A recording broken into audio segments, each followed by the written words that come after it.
puisqu'on avait promis de donner la parole à la salle, pour ceux qui ont des idées, ont des questions, ont des suggestions à faire sur ce qui nous a été présenté aujourd'hui par le comité de revue interne, qui est vraiment une conceptualisation encore à ses débuts. Hein. Donc c'est un travail en cours. C'est vrai qu'on vous demande un peu. On a dit que ensemble, en cette occasion de célébration du 40e anniversaire, serait peut-être l'occasion d'entendre quelques-unes de vos idées, si vous avez des idées à émettre, des propositions à émettre, des réflexions à émettre. Bien entendu, le comité exécutif assume ses responsabilités. Il se réunit, on a une réunion prévue dans les prochains jours, et les décisions du comité exécutif vous seront communiquées en temps. Mais on a trouvé que c'était une occasion à saisir de vous avoir tous là pour vous écouter. Certains d'entre vous, comme le collègue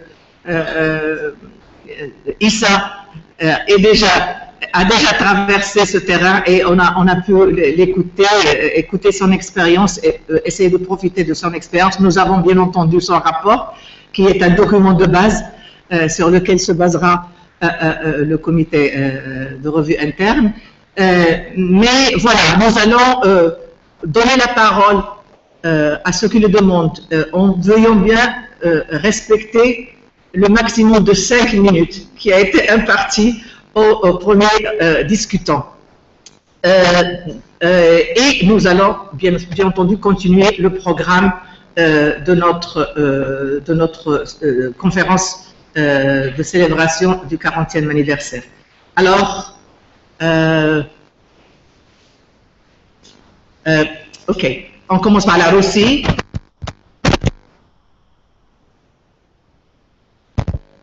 Qui d'autre? Ok, la Russie. Alors, moi, je suis tunisien, je vis en Afrique, donc peut-être perdu, et pourtant il y a eu des événements très importants. Il y a eu une révolution en Tunisie, 2011, et j'ai remarqué que Codesria n'a pas répercuté suffisamment un événement aussi important que la révolution qui s'est faite en 2011 en Tunisie. Évidemment, oui. Point d'ordre, nous discutons de la revue, nous sommes toujours en train de discuter de la revue interne. Oui. Okay. Alors, non, pour montrer l'importance. S'il vous plaît, là aussi. Ok, d'accord. Je dis la chose autrement. Il y a un phénomène très important qui se passe dans le continent et qui peut passer inaperçu parce que l'organisation que nous avons à Codesria ne tient pas compte de ces phénomènes importants. Et là, évidemment, je voudrais parler de la représentation des régions. La représentation régionale a des dysfonctionnements qui font que des événements aussi importants qui peuvent se passer en Afrique du Nord ou dans n'importe quelle autre région peuvent se passer sans que l'intérêt de Codesria lui soit, à mon avis, accordé suffisamment. Là, il y a un problème d'organisation. Est-ce que l'on ne peut pas dire qu'il y a trop de centralisation, le centre accapare tout, les régions qui se trouvent loin ne sont pas, on ne tient pas compte de ces régions-là parce qu'il y a une trop forte centralisation. Est-ce qu'il n'y aurait pas lieu de proposer à ce qu'il y ait donc morcellement du pouvoir centralisé pour que ce pouvoir devienne régionalisé? Une fédéralisation, si le terme existe, je ne sais pas, de l'organisation de Codesria serait peut-être à envisager. Et si des réformes importantes au niveau de l'organisation sont à faire, ils sont peut-être à ce niveau-là. Alors, une sorte de distribution des pouvoirs, de façon à ce que ce ne soit pas toujours le centre qui décide, qui conçoit, qui subventionne, et ainsi de suite. Alors, cette décentralisation devrait être donc faite au profit de la périphérie interne, évidemment, qui a son poids dans Codesria. Donc, périphérie. Et merci. Merci, là aussi, centralisation, point très important. Okay. A suggestion for the committee. I wonder if instead of voting when we get to the General Assembly, we could have electronic voting before we get to the Assembly. And when we get there, we would already know the new executive committee members. And it means that if you're not coming to the Assembly, you can actually still vote. Thank you. Thank you very much. No other questions, then I'll ask Tandika to wrap up and just finalize this session. And I think that among the other things that the executive committee will look at, first of all, is to make decisions concerning the General Assembly 2014 or later, and then we will have necessarily to discuss with the committee on the way to develop the process of consultation, the means of developing this process of consultation. Please. Just one thing. One of the striking things I was going to say before we ended up was this separate mandate and mission of Codesria. I was surprised how even the acronym of Codesria raises questions among people. Some Codesria sometimes is afraid or ashamed or too careful to admit to itself that it's a scientific organization. And in some cases, some criticize that it's too much social science. It's very apologetic for being social science. And one leader of Codesria attacked Codesria for being Pan-African. He says, well, that was too narrow, we should be more cosmopolitan and more global. And some have now said, why do we have world development? Development is from the 60s and 70s, we should have some other word. So the whole the Codesria acronym itself is a subject of discussion. And I believe that in many ways, much of our mission is spelled out by the acronym itself. We are a council for the development of social science research in Africa. That's what we're supposed to be doing.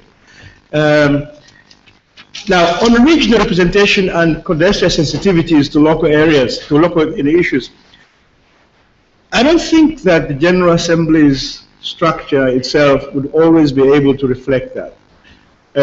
Much of that would come from researchers doing their work. We have in Codesria an idea of a national working group, which was supposed to have national working groups. If groups of researchers feel that there's something very urgent to work on, they should work on that. And Codesria will disseminate. One of the most interesting experiences we had was the Algeria story. The Algerian scholars felt there was something happening in Algeria before things blew up. And they created a group, which was Elkans was the leader of the group. And the day the book came out, there were riots in Algiers, okay, which they had predicted in the book. And the book itself, we printed 3,000 copies. We get an urgent message from Algeria, please destroy the book, remove the cover. Because the cover was unfortunate. The cover was a red star, and and so it was playing in the hands of the Islamists, accusing them of being communist. So we destroyed 3,000 copies of the book and reprinted it. With a green cover and a star and all that. But anyway, the point I'm saying, I think one mechanism is national working groups where national scholars identify a theme and come to Codesria and say, look, we would like to work on this subject. There's no way you could do it simply through the governing structures. I mean, it has been through the intellectual work of the school, and we should perhaps use better these networks of the electronics and exchanging views, what's going on, and and now coming electronic voting, one of the proposals we have has been that we ought to have some kind of a nomination process that people who want to run for office, or who are identified by a group of 10 people who want them to run for office, send their names and CVs before that, so there's some kind of a nomination process. The General Assembly gets a dossier of these people with their CVs and all that and votes for that. And those nominations can take place electronically. And the vote should be able to to happen. Somehow we have to avoid a situation where what's happened today, people come to the General Assembly, they have never met each other, nobody knows who they are, they are sent to their region, region send them back to the General Assembly as candidates. And that is, with the best of intentions, is not a very good system. And I think part of the unease comes from that we don't have kind of a nomination process. I think we should find better ways of this electronic participation in the Codesria governance structures. We have not made any complete proposal, but we have said to ourselves that that's one thing we must sort out. Some of you may be members of organizations that do that, so your ideas will be most welcome. How is that done? Who manages the the website that does that? And how, Absolutely, yes. Thank you very much. Thank you very much, Sandika. Thank you very much for your patience. I know this is just the beginning of the discussion. It will be continued. I think let's thank our committee for this preliminary work that has started us thinking of our review, which we have postponed for 2 years, but we have started to think about this review, which we have been waiting for also for a long time. So thank you for this excellent work, and let's continue the consultation. Thank you very much. Yes. Okay. Next, we leave the way for the. Thank you very much. Yes, thank you. Thank you. Thank you very much. Two wise men. Just two. Just two. Where's the third? What are you stressing? The wise? I didn't. I said two wise men. I did not add the old. Please, can we have the people on this panel here? Sam, Aisha, Leonard, Busi. Where's Busi? We have a check for our bags. Very good. Yes. Samir, yeah. No, Sam. Yeah. Why in the middle? Look at YouTube.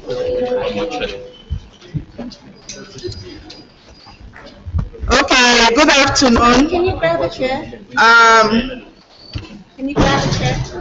Can you grab a chair? No, there's one. Yeah. No, there's another chair here. Wait, Samir can sit. Oh, okay, good. So, good afternoon. Yes, I will bring. And welcome to the panel on development and transformation. Yes, we're talking about development and transformation, but not only of Codesria.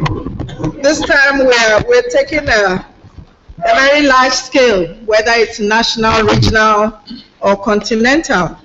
And this is an important issue that has been with us for a very long time, and which has been alluded to in the course of our past two, since yesterday. In fact, as you will remember, in the morning when Bashir gave his keynote, he referred particularly to the problem of African youth. And I am sure that all of us, to borrow Jimmy's favorite term, tired of the constant TV and media messages about our young people who are drowning. You know, it's more than tired. We are embarrassed. We are distraught at this waste of time, of talent, you know, that is occurring on a daily basis. So the term development has been with us for a very long time. Transformation is a little new, but it is gaining momentum. In April, there was a conference in Accra, a Pan-African conference on inequality in the context of structural transformation. And it picked up, it raised some of the themes that have been addressed since yesterday. The fact that we have now moved from an Afro-pessimistic narrative to much more optimistic narratives. But the issue that is grabbing attention is the issue of growing inequality around Africa. So this panel on development and transformation with a group of very seasoned scholars. I think we've done slightly better in terms of the 2 Gs, gender and generation. We'll address the theme of development and transformation. And I will start with Sam Moyo from the African Institute of Agrarian Studies in Harare, Zimbabwe. And I propose that we go from left to right. As you know, this is still Codesria. So we are going from left. No, from left to right. And I object to being thought of as being on the right way. Yeah. And I'm not center. Yeah, okay, sorry. But as you know, we're running late, and I'm going to be very strict. 10 minutes for everybody, without exception, young or old. So, Sam, it's now. Okay. You have 10 minutes. I'm happy to be here, and let me just use my few minutes to make a few points. I think that, well, in the questions raised for this panel, we cannot think about the development without a major social and economic transformation in a progressive way of advancement. And in that light, fundamental to any transformation development has to be a resolution of the agrarian question. And I think that there are different perspectives and interpretations of what this means, how and what the agrarian question means, and how it can be resolved. But it is a primary problem issue that Codesria, over the last, let me say, 10, 15 years, has neglected. In fact, the broader question of development in our work has been very much marginalized. I mean, there are some works and here and there, so we need to come back to this issue. And yes, we did spend a lot of time in the up to the early 90s, mid 90s, more or less protesting about the structural adjustment and its effects and so forth. But I think that the absence of any serious consideration of the agrarian question in the research means that Codesria sort of missed some of the major trends interpreted from our African perspective about major changes with regard to the deeper integration of the continent into the world financial monopoly capitalist markets, okay? And in this respect, the usual journals, the Journal of Peasant Studies, Agrarian Change, and all sorts of journals have dominate the discourse on African agrarian transformation. But in a perspective which is relatively liberal, neoliberal, does not reflect the kind of issues that we have stood for the last 50 years. Now, some of the important issues that we need to look at is the fact that there's a deepening penetration of capital. We know the historical trajectories. Some are taking off well in the 70s, the different trajectories in which the continent was penetrated by agrarian transformation, the labor reserves, you know, the trade economies in West. This process of penetration has continued, and there's almost a convergence, I would say, not total, across the different regions that we saw in the past, insofar as the increased control by external capital and domestic capital in alliance with international capital of the key agrarian resources. Okay, the land, increasingly we are seeing a greater concentration in larger states in some areas, and within new forms of capitalist farming controlled by some new emergent small bourgeois, petty bourgeoisie, bourgeois elements, an increased concentration through what they call land grabbing of the major arable resources on the continent. So at the moment, if we believe the data, at least 15% of the arable agricultural land is controlled by international large-scale capital. And if we think about this in terms of the quality of the resource and the water resources that attached to this. In fact, it's a fairly large proportion of the continent that is being concessioned to large-scale capital. So one of the transformation, apart from the ownership concentration, is the idea that scale, accumulation, a mode of organization based on larger scale is the way out, and yet this is in fact a transformation that is not only marginalizing in many respects most of the peasant populations in our societies, pastoralists and peasants, but also reorienting the use of agricultural land and water resources towards a new entrenchment of an extroverted agricultural production, towards commodity markets, agrofuels and those products, while at the same time we have an increasing importation of most of the basic foods. So on the basis of the reorganization of production and concentration of land, we see that in significant spaces in each of the countries, some more, some less, but what we thought was a phenomenon of the Southern Africa, the Kenya and so forth, is increasingly countries like about 20 countries in Africa, Sudan and so forth, are increasingly shifting their mode of organization with external control. And these are some of the phenomena we need to understand. Secondly, the penetration of capital into agriculture is deepening through the control of germplasm, forest and biodiversity resources, and within that sphere, the control of seed for most of the commodities, which until a few years ago, big capital had not been dominant, agribusiness had not been dominating.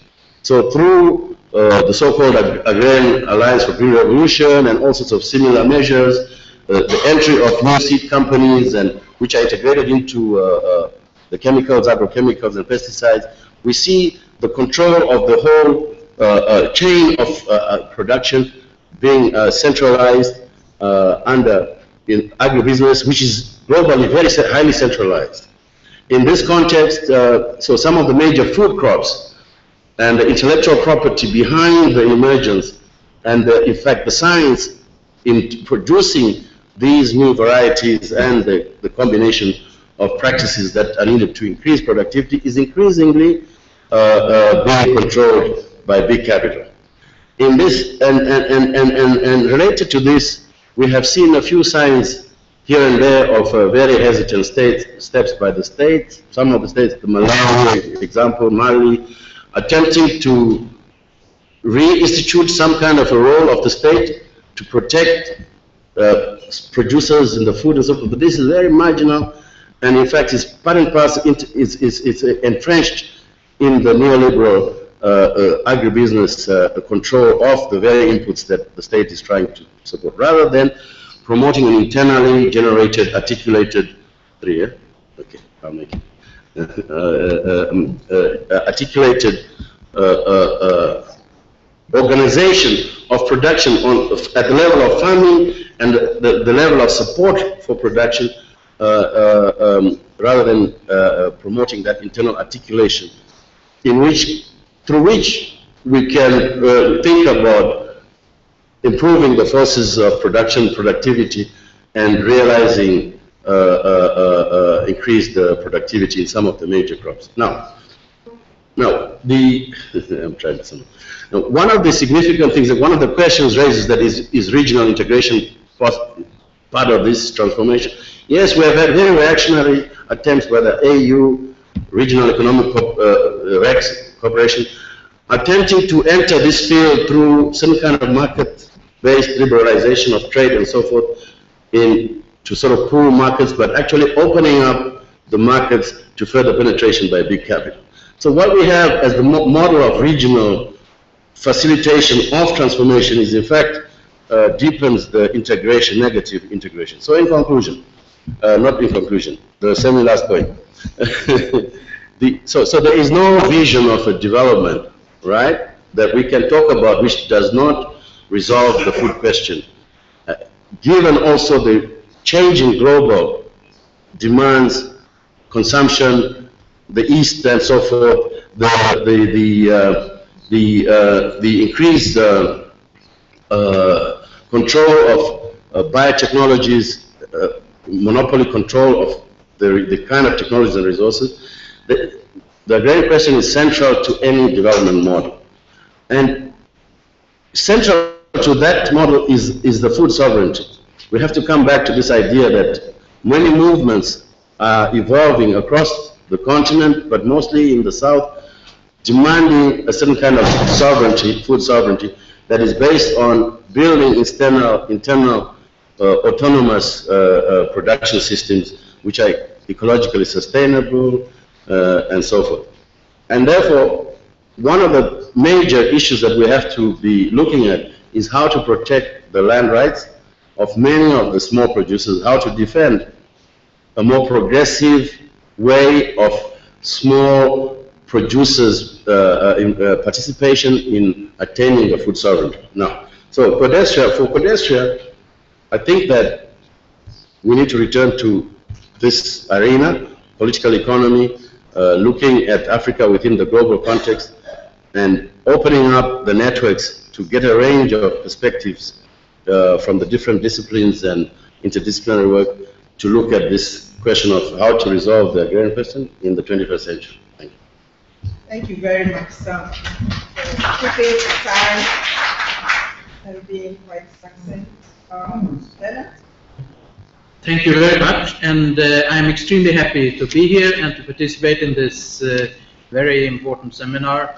Thanks, Ebrima, thanks, Codesria, and happy birthday. I'm going to talk about international relations with regard to development. And we are at present, and it's been mentioned very well by Pierre Tanet and so many others, we are in an extreme important change period in the world where globalization is very rampant, where there are a lot of existential questions which cannot be solved nationwide anymore. They have to be solved internationally. There is a new demand for finding ways of collaboration, and Africa is becoming increasingly an important part of these discussions. When we talked about international relations earlier, we talked mainly about aid, but I think we should widen this now to really to talk about many other aspects.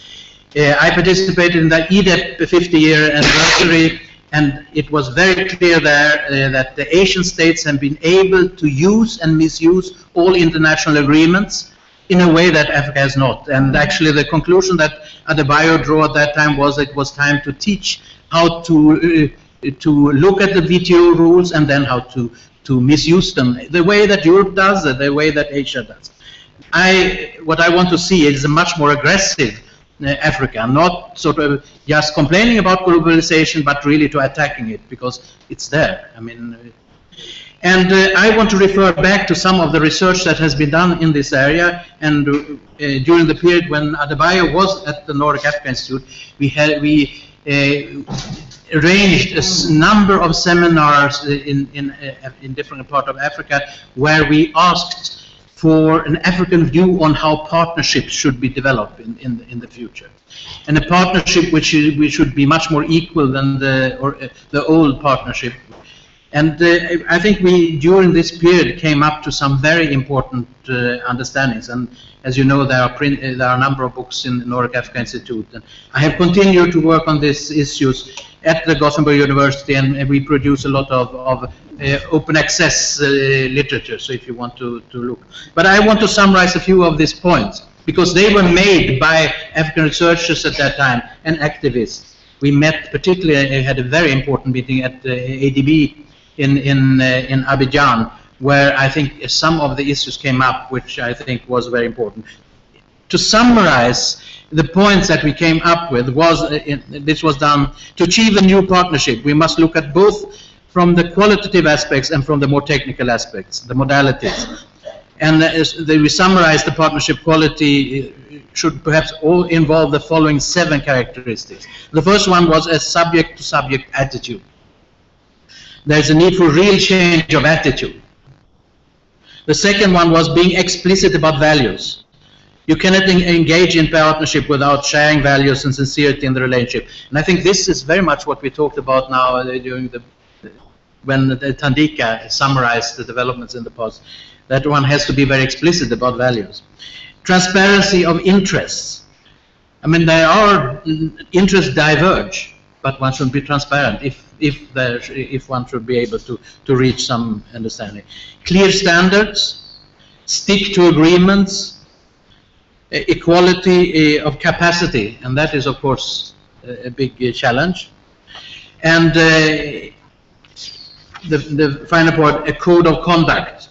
Perhaps the qualitative aspect should be made more explicit in order to provide a basis for and further develop the modality of partnership. I mean, this is easily said, and I mean, this was discussed and it was introduced in the Nordic countries actually during the 90s and the early 2000s. And I don't think that most countries anywhere live up to these standards. But I mean, the interesting discussion that took place is that at least you can try to make up some standards of how this how you want this partnership to work, because we really need that at present. I mean, there is an extremely changing world now. I mean, we are talking a lot about the old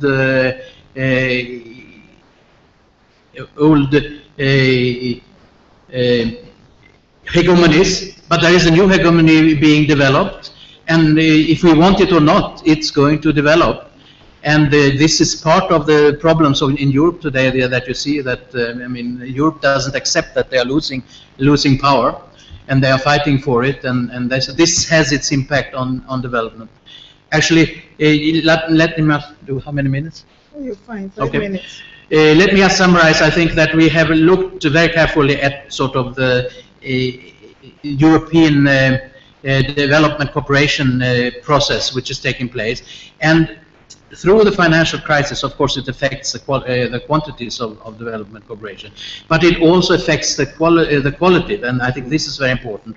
First of all, European countries want to put their flags much more than before. They want to, so you can see much more choice of, I mean, much less listening to the priorities of the countries in cooperation. Secondly, there is a risk aversion. I mean, they much less willingness to take risks in development cooperation. So, I mean, the budget supports are disappearing.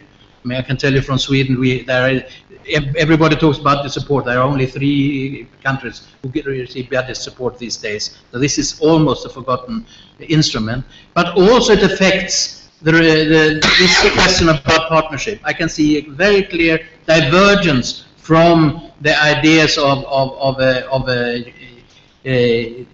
sovereign and open dialogue between 2 equal partners. We are going away from that again. So I mean, what we saw, perhaps, hopefully, at least some of us who were more optimistic, a more positive development. This is we are going away from that very rapidly. And you can see from the Mexico conference, which was a follow-up of the Busan, which was a follow-up of the Paris agenda, that the Paris agenda is dead, which means that the discourse, or even the small possibilities of improved ownership discussion, is gone. I mean, this has to be translated also into other areas.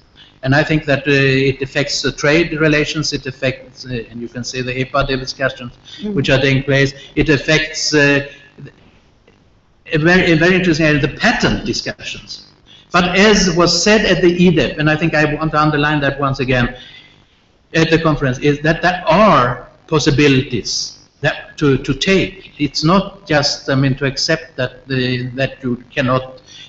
When it comes to patent rights, for example, there are very small developments in the WTO, but they are at least possibilities to take. And when I ask my students to go through how different countries in Africa now use the opportunities that are given by the small changes in the patent right, I see from country to country it's not even used, the possibilities there are. For example, when it comes to buying cheaper medicines. So what I'm proposing is that in order to be able to tackle the existential problems that we have in front of us, and to speed up, to make use of the development efforts that are taking place in Africa today, I mean, Africa should, as most other parts of the world, now interrogate, and I think this is one of my very strong comments to Codesria, take the initiative to follow, to look the gift horse in its mouth. I mean, there should be much more studies on Europe and on China and on the rest of the world from the African perspective. Adebayo and myself are in a board jointly now with ECDPM. ECDPM is an institution that looks at the interrelation between Africa and Europe, EU and Africa. And what I want to see is an African institution that looks into the relations between a similar way that Europeans are doing. I mean, they say that they are doing it from both perspectives. They are not, of course. And what I want to see is similar institutions. And I think it becomes increasingly important that Africa is more aggressive, that they study how others are working, what other means by when they talk about partnership, and they are using that in order to interrogate their own development effort. And I think this is a very important part of the development for Africa in the future. Thank you very much. Thank you very much. So we get a message, be bold, look in the eye, and talk back to the empire. Samir, you have a difficult time, 10 minutes. Yes, no more than 10 minutes, of course, as the other people. But therefore, only headlines. One, I think that we are living in a very crucial period of time, which I qualify very simply. It is an autumn of capitalism, but not spring for the people. And the terrific time lag between the two is at the origin of the chaos and growing chaos. In such a period when the old system is declining and the new system has not yet started existing, we are living in a period where we have the maximal dangers for civilization. That is how to move from the stage of capitalist civilization to a higher stage of human civilization is the challenge that all the people, North and South, are facing. Therefore, we are in a period where democracy is not on the agenda, but is declining. Declining, losing legitimacy and credibility, including in those countries which have been accustomed for some time, for a relatively long time, to the democracy. Now, what I mean, headlines, what I mean by the autumn of capitalism is that we are living in a period where the degree of centralization of the control of capital, I'm speaking of the control, not the property, which was achieved in a very short period between 1975 and 1990, 15 years, has led to an absolute and exclusive economic control of a handful of financialized monopolies which are globalized. And this is very new, and in that sense, the whole of the economic system has been transformed into subcontracting. I think that Sam has given a beautiful case on agriculture, beautiful case, but we could say the same for all other patterns of economic activity. Extracting the surplus or the value produced in the productive system to the benefit exclusively of having and inflating the rents of monopoly capital. Now, that absolute economic power has led to equally an absolute political power of the representative of those, which is the opposite of what democracy, whatever meaning could be. And with what I'm calling the mediatic clergy at their service, with the pseudo-ideologies of society of consensus, with the shaping of the so-called individualism, of so-called democracy, etc., etc., etc. Now, at the global level, this system cannot operate, cannot work, but through the military control of the planet by the leading imperialist powers, that is US and their subordinate allies, European and Japan.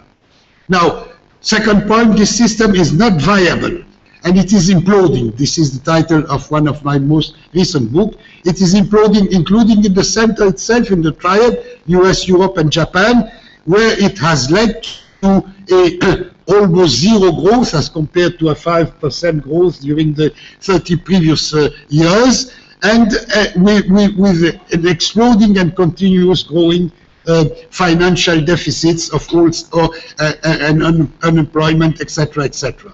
But it is also imploding in the way that those who are of the countries of the South, which are emerging or semi-emerging, and there is only one emerging country, it's China, are in growing conflict with the logic of that globalization, even if it has achieved a lot through that globalization, and the semi-emerging, in which elements of emergence are combined with lumpen development, such as India, and those countries which are submitted exclusively to lumpen development, and in that case I would put almost the whole of the African continent, north and south. Now, in which you have therefore explosions. Now these are the variety of patterns of implosion of that declining system. Now, what is the alternative? The alternative is how can we start moving, hoping that this autumn will become the spring for the peoples, north and south, towards a higher stage of human civilization. Now, to be very quick and short, I will say that the starting point, I will give it also a name, is to start building a sovereign, national, popular project, which is not democratic in the sense of democracy being anything, but which opened the road to a progressive democratization of the society. And that is not the blueprint of pluri-party elections and so on as the solution to the democratic problem. Now, that project, such a project, starting in that direction, implies moving out of neoliberal globalization. This is the meaning of delinking. We can discuss about the word and so on. Now, such a project is the project of constructing an integrated, consistent, modern industrial system, even if open and even aggressively open, such as the Chinese one is, but it implies also this being completed by, and I go back to Sam, by the food sovereignty, not security, at least for countries of a reasonable area, or sub-regions in some other cases, which is the whole problem of the access, equal access to land for all peasants and so on. Now, that would permit to recuperate the control of natural resource, because in that frame, Africa is important for imperialist powers, Africa for its natural resources, not the African. Africans are people who are not useful for the global system. But I'm saying that if a system has reached a point where whole people are useless, we should think that it is the system which is useless and not the people. Now, is this possible? Now, of course it is possible. There is a margin. Now it is often said that in the case of Africa it's impossible because of small countries, etc., etc. This is partly true, but partly only. Nigeria is not a small country. But Nigeria's political economy is not different from the political economy of the Republic of Benin, Dahomey. Nigeria is nothing more than 17 Dahomey or Benin together. So the problem, therefore, is not a problem of being small or less small, but a problem of national political economy and pattern of relation. And at that point, I say we have to be aggressive. Now, two conclusions in one sentence each. One is that is what I'm calling non-alignment today. It was discussed in Algiers a few days ago. Non-alignment today is non-alignment on globalization. But non-alignment yesterday, that which came out of Bandung, was also not the Cold War and all this blah blah, which is meaningless, but it was non-alignment on the pattern of globalization of that time, which was for us in Africa neocolonialism. It's another pattern of globalization, no less unequal, but of course with a different content, and therefore non-alignment on globalization. Now, I would like to see that at least within in the frame of Codesria, there is some room for developing research and debates along this, along those lines, and along any relevant discussions of how to move out of the blind alley in which we are. Thank you. Thank you very much. Not so pessimistic after all. No, I'm not. No. A spring is shining through. Aisha. But it will take 50 years. Okay. Just to say that I'm not representing a network of women living under Muslim laws, but speaking as an independent researcher activist.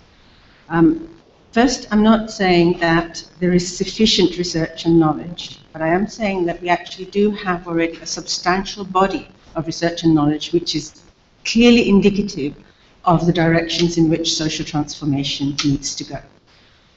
Quick examples, the research that we already have on subsistence production and the way it combines or doesn't combine with production for the market, and on women's unpaid labor, both in farms for production, but also in what's increasingly now being called the care economy, is one of the ways in which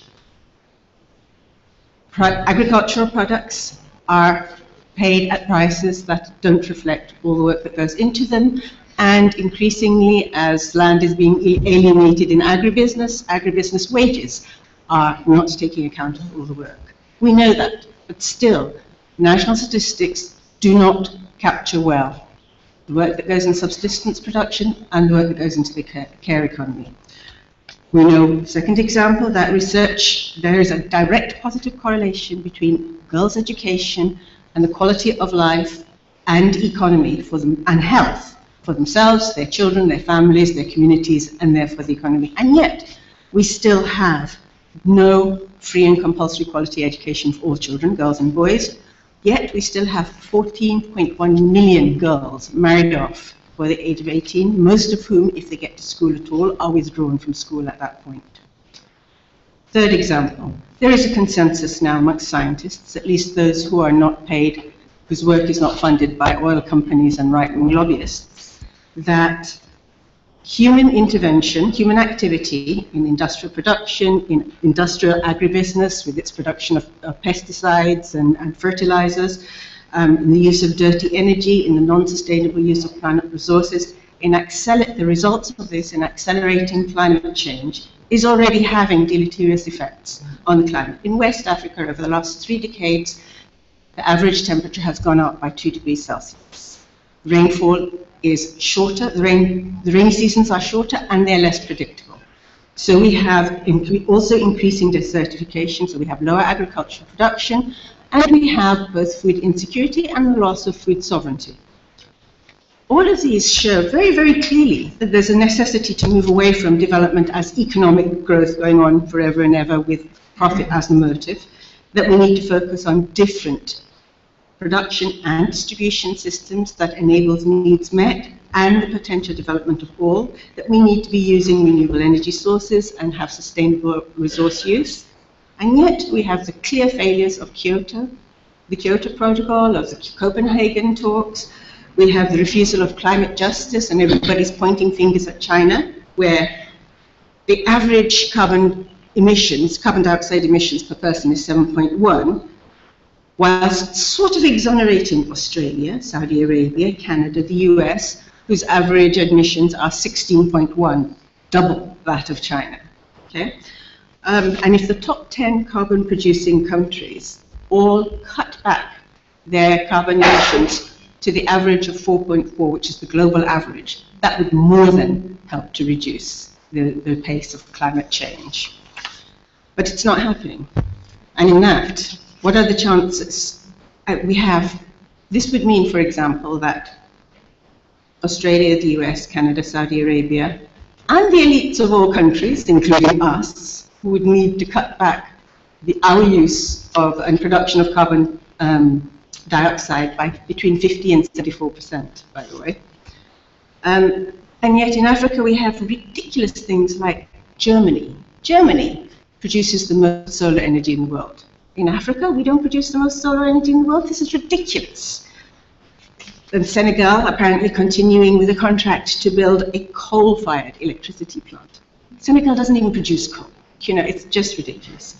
So why is all this research that's very clearly indicating the directions of social transformation not having enough effect on social transformation? I turned the question round. I looked at what research is having some effect on social transformation. And I give, again, a couple of examples. Violence against women. We know that 1 in 3 women worldwide, and in Africa, nearly half of all women, 45.6%, have experienced sexual or physical violence at some point in their lives. We also know that of every 4 women who experienced violence in Africa, 3 of them, 75%, are assaulted or murdered by their own husbands or boyfriends, okay, their own intimate partners. We also know that over 1 million women or girls have been raped or sexually assaulted in the context of conflict in just 3 countries, Rwanda, Sierra Leone, and the DRC. But we also know from the research that violence can be prevented. Although most violence is committed by men, not all men are violent, and some men are committed to working with women against gender-based violence. And the research also shows us that the most effective work and most against violence against women has been where women access, appropriate, and sometimes produce the knowledge about violence against women and organize collectively against it. We do know that. Another example. You remember you're supposed to be keeping time for me? Yes, I know. Okay. Another example, I talked yesterday about the work that we... Oh, I'm doing well. We talked yesterday about, I talked yesterday about the work that we had done on great ancestors, that is to say women historically in Africa finding ways, not being satisfied with the gender relations under which they live and finding ways to struggle against it, in combination with the Women Living Under Muslim Laws, Women and Laws program, which was a comparative program about what laws affect women, and the Quranic interpretations program, we have found, against the myth that there is one Islam and that Islam is necessarily conservative and antithetical to women, so historicizing religious and customary discourse about rights, that this has actually enabled women to fight back, for example, against the stoning convictions in Nigeria, and the increasing refusal to accept that men, husbands, fathers, or in general, have the religious right to commit violence against women or to control women. Similarly, in the West African Gender Inclusive Citizenship Program, working across 4 different countries in Francophone Africa, giving information about human rights, constitutional, national legal rights, rights in religious and cultural discourses, but also information about research techniques and on developing and reinforcing collective action. People in local communities, dominantly women, were able to, after the 3 years after the end of the formal close of the program, were able to say, we can do it for ourselves now. We can continue the struggle to vindicate our own rights. Yeah? So, those are examples of ways in which social transformation is happening on the basis of knowledge and research that's already been introduced. What do they have in common? One, first of all, given that policymakers and power elites generally don't want to make change, and they only do it if they're forced to, I think we also know that. One of the things that we note is that increasingly we cannot continue to work in silos. Each of us on our own little issue, whether it's violence against women or agrarian reform or capital development, because 1, in real life they are linked, 2, in the struggle, if the environmental movement doesn't include the labor movement, they're going to be weaker. If the labor movement or the various springs we have don't include women's rights issues, they're going to be weaker. Okay, so at a practical level. But also at a theoretical and intellectual level. I think Jimmy made the point yesterday that issues are gendered as well as classed, etc., etc. And if our research doesn't capture that, we don't have a good basis on which to talk about social transformation. And so, as Fatih said yesterday, we have to address the economic relations that cause poverty, globalization, and marginalization of Africa, as well as gender relations. But the concomitant proposition is also true. We cannot talk about the agrarian question if we don't talk about women's access to land and other natural resources, for example. In addition, specifically in relation to the knowledge economy, the knowledge that we produce, and we here being the community of researchers and knowledge producers, has to be not only relevant to those marginalized, but it has to be accessible to them. If our work sits in libraries, it's not useful. And it has to be accessible in a number of different ways. One is obviously it needs to be reachable, and this is why I really, really wish that Codesria and other institutions would place more of their stuff online, free downloadable. Yes, it's expensive, but it's a lot less expensive than libraries that most people aren't going to reach ever, because not everybody is a student, or even for me, trying to buy a book that is available only in the West. Secondly, language. Two issues again here. One, obviously, most of us write in English or French. Thank you. But secondly, the level of language you use. We use rhetoric and jargon that makes it very difficult for people to appropriate it. Okay? And that then brings me to the third point, is that it has to be that we have to make a specific effort to make sure it's appropriable. Because we, the community of researchers, live in systems that we didn't create, but in which many of us benefit from a whole system of different social relations. Socioeconomic status, for one, heteronormativity, white or light skin privilege, male privilege. And if we don't place our knowledge at the direct accessibility and appropriation of the people who are marginalized by those systems of privileges, one, that doesn't say anything about its validity, because they're the people who need to be able to use it to make it valid. And two, we don't create the systems, but we can choose whether or not we collude in letting them be. Thank you. Thank you very much. Finally, Busi from the Thabo Mbeki African Leadership. Thanks. Please allow me, Chair, to start by thanking Codesria as well for inviting the Thabo Mbeki African Leadership Institute to this insightful conference. It is great, but also for me a bit intimidating to meet Africa's intellectual giants, especially many of whom have actually significantly shaped our own intellectual growth and scholarship, particularly for those of us who've just returned to the academy after spending some time in the public sector, and also as a macroeconomist who's now shifting to African political economy. I also have greetings from the patron of the Thabo Mbeki African Leadership Institute, His Excellency President Thabo Mbeki, who had actually committed to come, who had intended to come to this 40th anniversary, as per the invitation that he had received. However, due to whatever conflicting commitments, he could not come, but also was currently mourning the passing away of his mother, who passed on last weekend. It was going to be laid to rest this coming Saturday. And I say this because we are able to pledge our tributes, or place messages of condolences in the website of the Thabo Mbeki Foundation. I think if you just type Thabo Mbeki Foundation, and you get to the website. The website is thabombeki.org.za.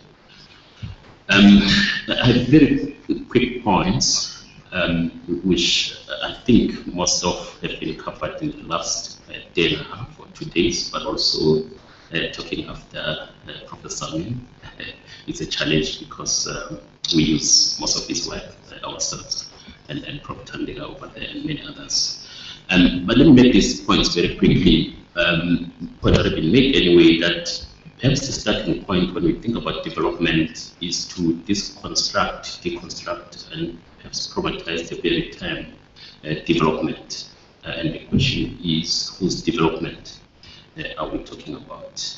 The Western conception, as we know, of development and the ways to achieve development are driven largely by age-old racist predispositions of seeing development from the standard of the West. It is also a development that is oriented towards foreign capital, as Professor Miller indicated. So Professor Moyo, to some extent, and Professor Miller himself calls this commodification. Turning up Professor Mkarawiri over there, actually in the article, 2011 article in African Development, defined development as a liberatory human aspiration to attain freedom from political, economic, ideological, epistemological, and social domination that was installed by colonialism and coloniality. And this actually comes from the panel, also a panel conference that Professor Ndamin referred to. And if we take this definition, it seems to me that we need to interrogate further the theoretical and pedagogical aspects of what development is. And allow me to repeat what many have said, and that is development for Africa must be informed by the realities of our own existential conditions, the application of indigenous knowledge, and the various practices, and I want to go into these details. And in particular, I would like to highlight here what the work that we are trying to do on this, talk about reconfigured communalism. Most of you will be familiar with the way Walter Rodney, and many others described communalism or communal way of life before Africa was totally interrupted by the various forms of enslavement. The idea of development that I've just sketched from an Africanist perspective should also include claiming the policy space, and I think others have spoken to this, but also it should involve agency.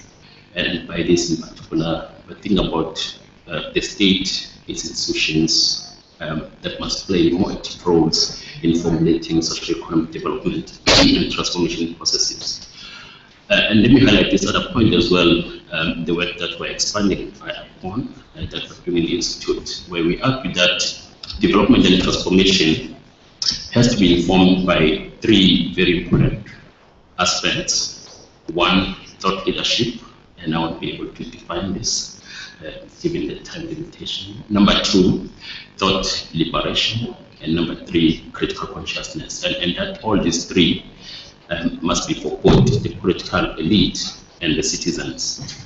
And we argue that for our economies in the continent to be better transformed, we must transform our own thinking and orientation so that we can be free from dependent and subservient tendencies, especially to the so-called partners from the West.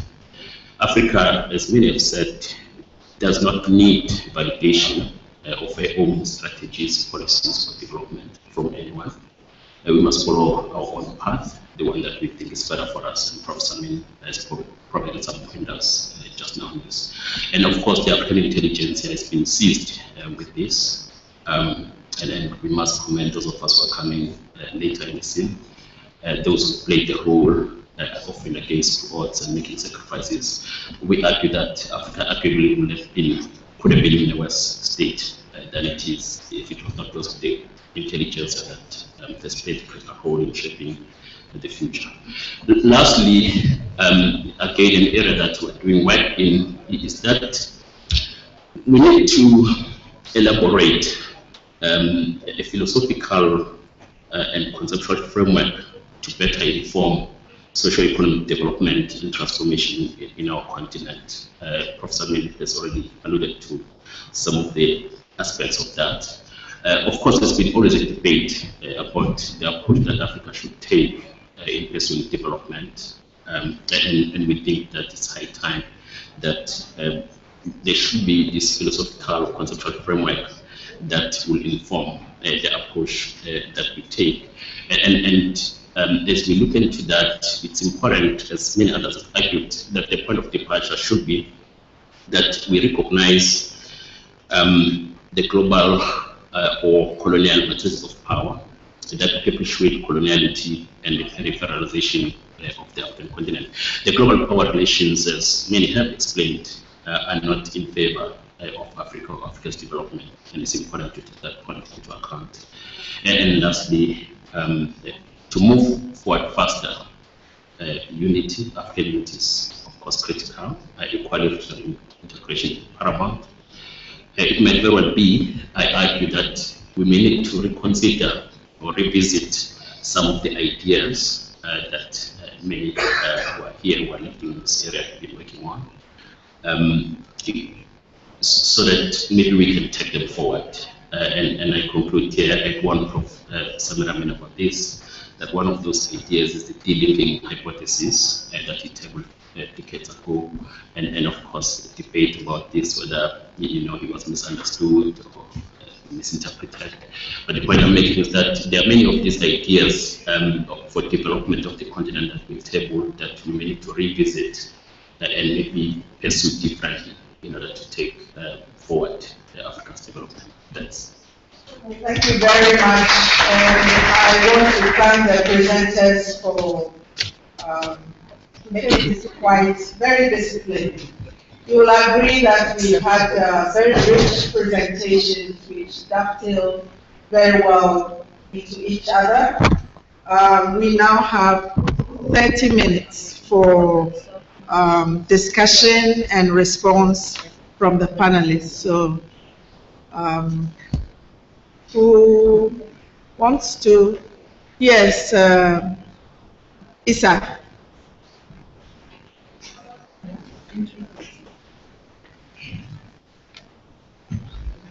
I think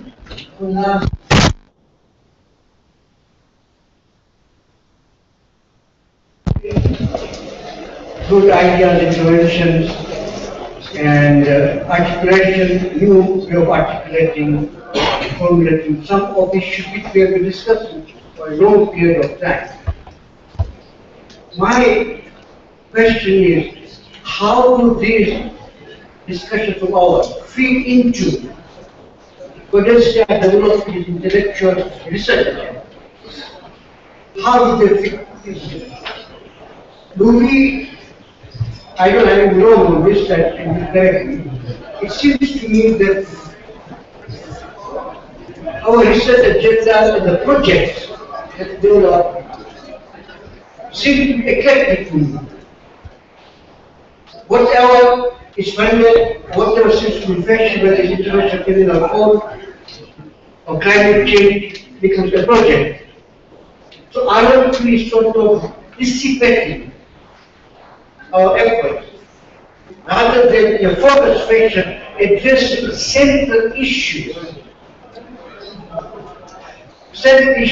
which are so close to the future of the continent and the way the continent is going? I am, for example, thinking of two major imperialist attacks on the continent which happened forward and causing power on our continent. One is the plunder, pillage of natural resources by the financial corporations or others linked to them, imperialist countries. And two is the militarized defense of this particular attack, which is specifically the American policy, Africa, for example, the creation of new bases in the Indian Ocean, Indonesia, etc., etc. I mean, these are very important issues. I'm not saying that other things are not directly mechanically connected with them, but they have an effect on the integrity of our country, disintegration of our countries and society. Look at all the conflicts, and somehow or the other you'll be able to link that with what I just mentioned. Whether the issues of constitution or issues of societies and ideologies and so on, in one way or the other, they're connected. Now, isn't one of the important roles of Codesria to develop research on this, to theorize it, and arm our scholars with tools to be able to make sense of what is going on, and eventually translate this into a popular language to put it in the popular domain. Are we maybe doing that? And that is the concern that should get coming to me. For example, what kind of theory we have to understand the exploitation of the plunder of resources? Now, what kind of theory do we have? And how do we then put this theory in a popular language for people to understand the Thank you. Please try to be brief. We have a shortened time and we want many people to participate. I want to thank all the panelists for a very useful point. And I just want to make 2 points related to Sam's presentation about agrarian change and agrarian transformation. I couldn't agree more that this is a gap in our research in Codesria that we really should begin to take up. And one area related to the issues you have been raising is the whole issue of changing agrarian labor relations.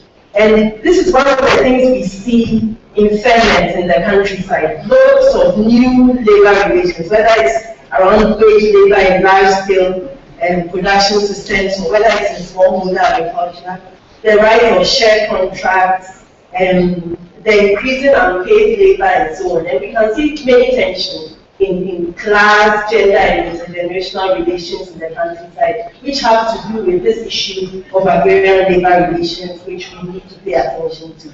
And why it's important is that it also links back to all the concerns about unemployment, decent work, and so on, which is something which is big on the agenda of many governments. And some of the issues Aisha has raised about production systems really, I think, fit into this issue very much.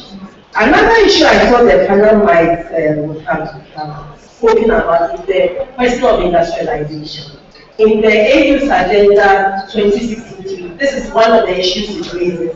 And especially some critique of how industrialization is seen in relation to agrarian transformation. I hope he might speak a bit more about this, because I think we have to begin to clarify in terms of research the kind of industrialization we want and how it should link with our agrarian transitions.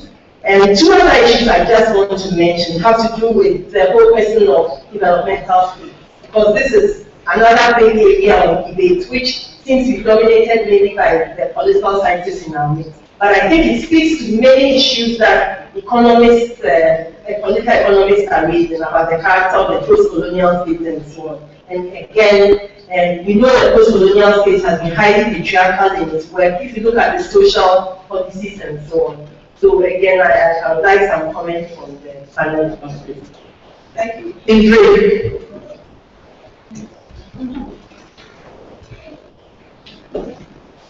Thank you. Some of my points have been made, so for the sake of time, I will not elaborate on nuances. One thing is, because our objective conditions have not changed, in reading recently, I Speak Freedom of Nkrumah is as if he has written the text yesterday. So we need to re-engage some of those in order to understand where we are and where we need to go. And our countries are engaged in this reflection, 2020, Vision 2020, Vision 2030. But what is quite striking is that the aspiration is trying to, as this Indian scholar said, the myth of catching up at this stage, trying to imitate a steer. About a century ago, Rosa Luxemburg predicted almost what is happening, that the capitalist system their extensions, in essence, contain the seed of its own destruction, because it cannot expand indefinitely.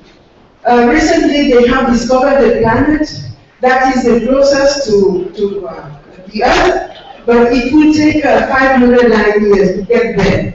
So we do not have that possibility of expanding as it was doing in the near future. So then, why don't we want to try to imitate something that is essentially dead?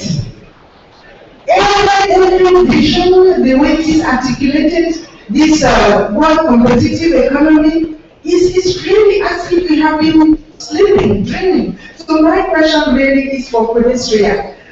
We have been also imitating by making this difference between pure research, applied research, as if you research the knowledge it reaches some policymakers has no any value. Every research is applied. Even if you think it is pure, the minute a student who is doing some work, a colleague who is trying to reflect, uses it, it becomes applied. So why don't we make it deliberate to provide knowledge? I think one of the panelists made that point. How do we produce that knowledge in a form that is usable? Because we go into more theoretic. There are possibilities, as Samir mentioned, is not as bad.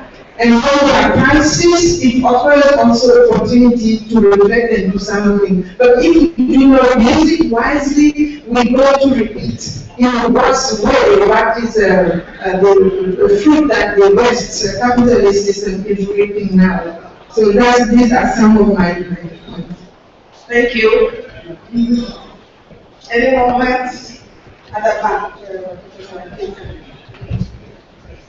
No.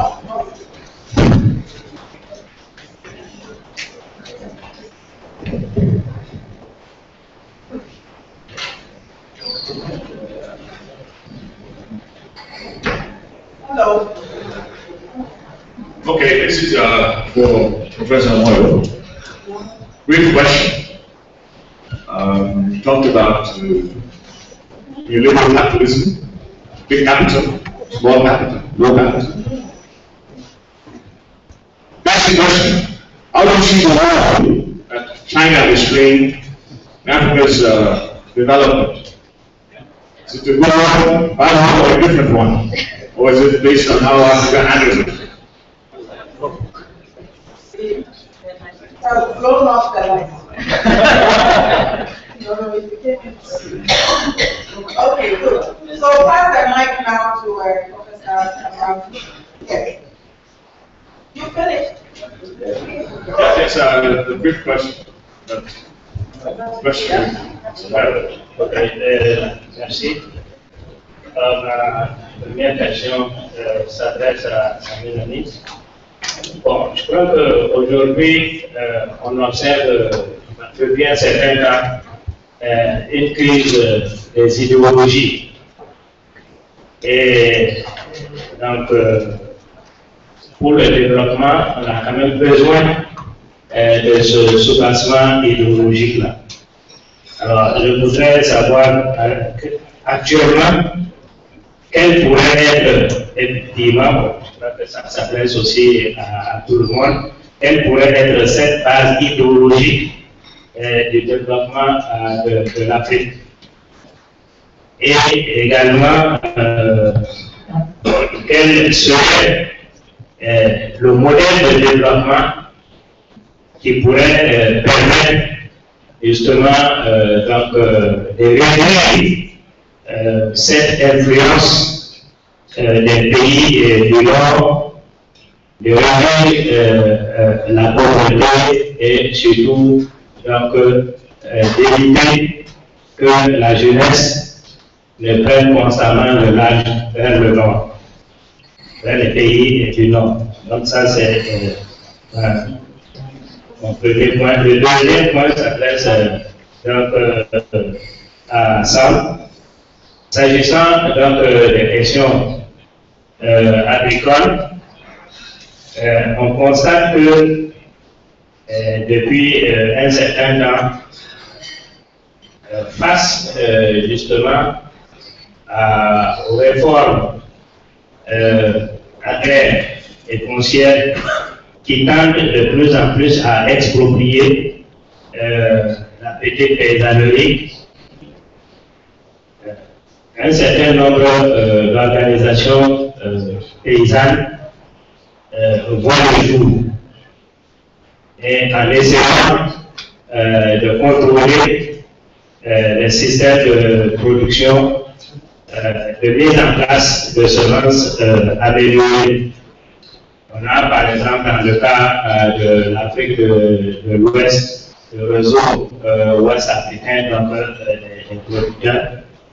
Alors, je voudrais justement savoir comment ils voient donc, la mise en place donc, de ces organisations paysannes-là pour pouvoir lutter contre l'influence de l'agro-business. Merci.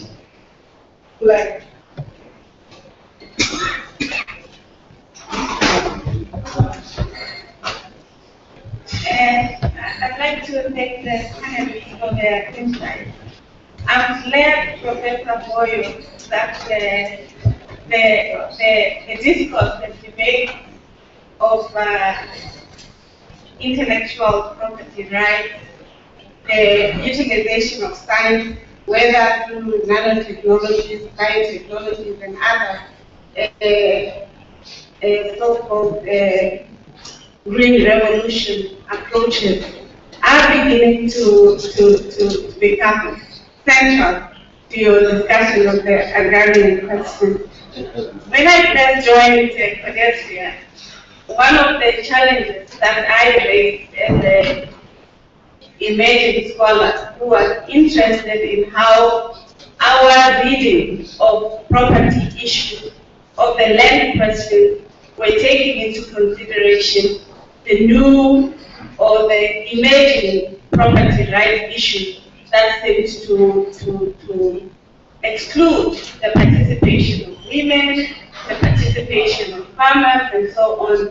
And this discourse at that point was not as heavily discussed as you are doing now. So I'm happy that even emerging young scholars bring to the table some of the ideas that we have been articulated, and we need to recognize the importance of this sustaining or sustainable formation. We bring some insights that may not necessarily be in the study of the past or of the present, and that has to be cultivated within the The issue of intellectual property rights are also, what's your name? You raised that as a person for partnership, and I'm worried that if we try to look for openings in the discussions, for example, whether on the general trade agreement on trade in services or in intellectual property rights, that not a lot of substantive structural intervention will be available. The case of South Africa in the quest for HIV/AIDS medicine or access to antiretrovirals must be a clear case study that using intellectual property rights mechanisms at international trade relations level is not itself a constructive mode. It may allow an opening, but it doesn't allow us to substantively transform an unfair and unjust and inattentive or insensitive system, especially to the plight of Africa and Africans. It could be medicines, it could be natural resources, and so on. But the other issue is, once I hear Aisha, I'm very happy to, I've met you through your work, not in fact, so I'm very happy. I hear you raising issues that it is adequate for us to participate in the production of, it is important for us to participate in the production of knowledge. But when that knowledge is not shared, resourceful, and enabling for the transformative agenda of Africa and its people, then it might not necessarily be sufficient. And the utility questions of knowledge might be some aspect that we need to pay attention to. In the past, I think it was the last year, there were questions that do we really need to produce knowledge for its own sake, or knowledge for utilization for certain, or for policy influence and whatever. And I think in that context where Africa is throttled or is under siege, as you rightly proclaimed, Prof. Samea Link and Codesria, it is important that we don't just produce knowledge for its own sake, but it should influence even those who make decisions about our lives. I get sometimes a little hesitant or uncomfortable when we do not want our research also to have policy interventions or transformation. It cannot be right for us as social scientists to critique our political and economic elite for taking wrong decisions that are disabling for Africa's people. For example, for running all the state leaders running to China and meeting one president of China, when they could actually try to utilize their time. When we don't also try in our own dissemination of knowledge produced to ensure that it is essential to the decisions that are taken. And it is my request to say to you, how do we make constructive knowledge that Codesria produces to be beneficial to the structural transformation of Africa in the way that Codesria did with the discourse on structural adjustment programs and other, and the gender or feminist discourse within the continent. Thank you. Thank you very much, Kule. Actually, we are out of time, and I need to give time to the panel to respond. So, this time we'll start from the right and move to the left. But please be brief. We're starting from the audience's left and moving to the right. Oh, okay, well, don't worry. 3 minutes each. Yeah,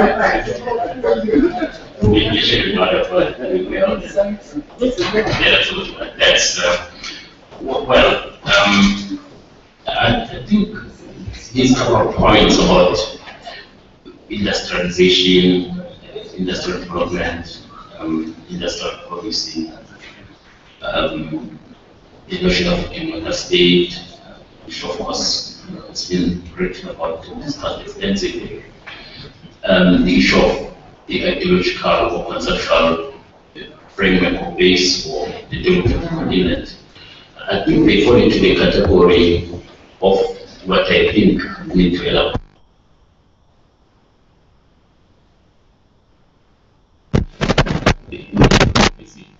What has been proposed so far, because a lot has been proposed, and then elaborate what we think should be a developmental approach, a socio-economic developmental model for the continent.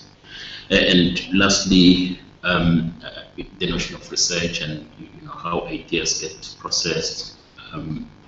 Our view at the Thabo Mbeki African Leadership Institute, which is a very young institute, just about 2 years old, is that we need to be partnering on the various research initiatives. And I'm talking to a number of people using this opportunity of being here. For instance, that in October this year, we plan to have a 3-day session on the African economy, which in fact will then help us in thinking further about this philosophical approach that we need for the socio-economic development of the continent. And lastly, that we must always ensure that younger African scholars are on board. The Thabo Mbeki African Leadership Institute specifically does that, and I think because we are going to be taking ideas forward, but also coming up with fresh ideas. Thank you, Aisha. Thank you. I think there's some really useful discussions and comments, and I will limit myself to just 1 or 2 things. One is that In contradistinction to Issa Shifty, I think that actually perhaps we should not have a research agenda of specific issues. We all have our pet issues that we think are more important than anything else. Okay, one might argue, for example, that if the climate blows up, it doesn't matter what happens to the rest of it because we won't have a planet to live on.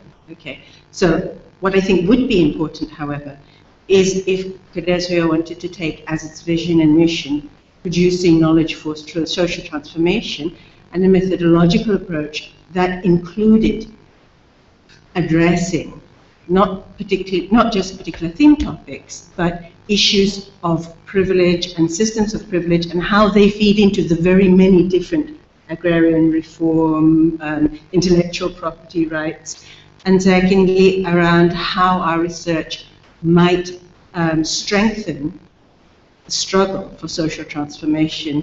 And here is where I hear a lot, and Codesria has even got a publication on Codesria's research and policymakers. I think that we need not, and we should not, only be looking at making our research go up, so to speak, to policymakers. I think that it's very clear that policymakers make changes when they see a threat to the particular system that they live on, or when they don't see any way out of doing that. And that comes about when people organize and demand, and they do it, and people do that on the basis of knowledge and information and ideologies. And so I think that one of the things we really, really need to do is not only look at policy makers, but also at the people on whom policy is made, so that they can appropriate it and take their rights back. Okay? I think that's how we will be most effective in contributing to social transformation. Samir? Merci. Je prendrai simplement une question qui m'était adressée directement. Ma méthode d'analyse consiste à partir du concret pour s'élever à l'abstrait et non pas descendre de l'abstrait au concret. C'est l'analyse que j'ai tenté de vous présenter très rapidement, trop rapidement, l'analyse de la réalité, c'est-à-dire l'analyse du capitalisme réellement existant tel qu'il est aujourd'hui, non pas du capitalisme en général dans ses grands principes, c'est-à-dire du capitalisme parvenu au stade des monopoles généralisés, financiarisés et mondialisés, lesquels sont devenus, exercent leur contrôle exclusif et absolu sur l'économie et la politique au niveau national et tentent de le faire au niveau mondial. Ça c'est, je parle de cette réalité. À partir de celle-là, on peut définir donc quels sont les défis auxquels nos sociétés, entre autres, sont confrontées, comme on pourrait définir les défis auxquels les autres sociétés, celles des centres impérialistes dominants, sont confrontées, qui sont partiellement analogues et partiellement différents, bien entendu. On parle du concret. Et on s'élève à l'abstrait, qui est précisément laquelle prend la forme, non pas d'abord d'une critique de l'idéologie, avant d'être une formulation éventuelle qu'on peut qualifier d'idéologie. Une critique de l'idéologie qui est une critique de l'idéologie qui légitime ce système, ce que j'appelle l'idéologie transmise à travers le clergé médiatique au service des monopoles impérialistes et financiarisés. La prétention que nous sommes parvenus à une société qui a aboli l'exploitation, les classes, une société de consensus, etc. Ça, c'est les tartes à la crème pour les Occidentaux. Et en ce qui nous concerne, que nous sommes et que nous devons nous engager sur la voie de la démocratie, le blueprint de la démocratie étant donné à l'avance. Bon, à partir de cette critique de cette idéologie, on peut, si on veut, mais je n'ai pas essayé de le faire, proposer une formulation abstraite et donc idéologique de l'alternative que j'ai appelée tout simplement une étape supérieure de la civilisation humaine. Pour moi, elle s'appelle toujours socialisme, on peut lui donner le nom qu'on veut, si l'on veut. Hein? Bon, voilà. A second point, because it was also related to that, is the question of industries. You know, the World Bank says that African nationalist systems have been moving too fast and too quickly and too much into industrialization, and that is the failure. Poor Africa. We've done all sorts of sins, including those which we had no time enough to commit. Those countries which are precisely emerging today are those countries which have done what we have not done. That is, have moved into industrialization with all the facets of it, positive, negative, we can discuss it. That's another affair. But whether South Korea, whether Taiwan, whether China and others. Thank you. Thank you. Lena. Okay, very shortly. I'm using a metaphor from Samir Amin. And I want to say, to describe what I wanted to say, is while we are praying and waiting for the spring of the future, we have to make the best out of our capitalism. Socialism is that is also true when it comes socialism, to patent rights and so on. I mean, well we have to start to see what is possible to do and to make the best out of it. And if we just wait for the spring, I mean, then we are missing a lot of opportunities. Thank you. Sam? Okay, yeah, one is always learning from younger scholars. I'm relatively young, so discuss on dinosaurs in Codesria. So thank you very much for the insight. Yeah, but the question, I see a connection between the question about the peasant organizations, associations, the farmers associations, like the kind that you're talking about in West Africa, and the whole question of how do we, whether our research is organic, whether we can conceive ourselves as organic intellectuals in the broader sense of the idea.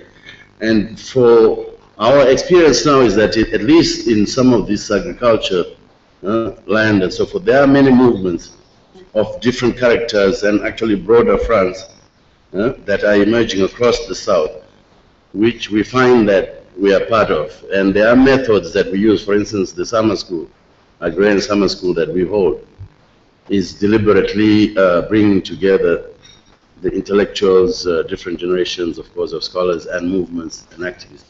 And so, believe it or not, Pulen, because this issue of this seed, control of seed and the rights and food sovereignty, these are very much concepts that are being developed backwards, I think, by intellectuals. You can see in the journals people trying to conceptualize the notion of sustainable agroecology, or different ways of looking at property rights, the control of the technologies. So we have a lot to learn that we do not have the correct method of getting to in the Codesria system. So I think that we have to go back down in some ways, because there was a discussion about how Codesria works with other centers and how we begin to restructure this without taking away from the center really, but actually optimizing a way that we can get into touch with the movements and being relevant, for instance. So I think we can discuss that more. I agree with industrialization. I mean, yeah, we were discussing this last night, Tandika, Issa, and Samir. The issue is there has to be a serious intervention by the state to get the form of industrialization that is appropriate within the context. And this intervention includes controlling the rents that Issa is talking about, plunder, the source of the finance, how to finance the project, controlling the loss, externalization of surplus profits through the kind of agriculture that we have that is working against internal accumulation, going beyond openings in the world trade, actually breaking, finding important, more bold ways, as you talked about bold, more brave ways, aggressive ways of breaking the restrictions of the trade agreement, regional integration, getting an African Union and the regional economic system that in fact goes more radical than it is now. In fact, these strategies of regional industrialization are in fact calling for a collective opening up of the markets in Africa rather than a collective self-reliance to build some kind of internal, broaden the demand and the linkages between the countries and complementarities. So I think this, there are, beyond agrarian transition, there are many other sources other than that around which industrialization could be conceptualized, could be thought of in terms of the natural resource economies and so on and so on. Anyway, I'm talking, but the point is that I think that the method, at the moment, we need to kind of broaden the links to the sources of demand for the new ideas. And these are not coming from the state. They're not. Thank you very much. We have gone beyond our time, but this has been a fascinating panel. We have raised a lot of issues, substantive, methodological, conceptual, a whole lot. And what it shows is that we are a very alive and responsive community, that the issues that we're dealing with are really germane to our existence in Africa, and we will continue to do so. So we will yield now to the panel for the future. Thank you very much. Thank you. Thank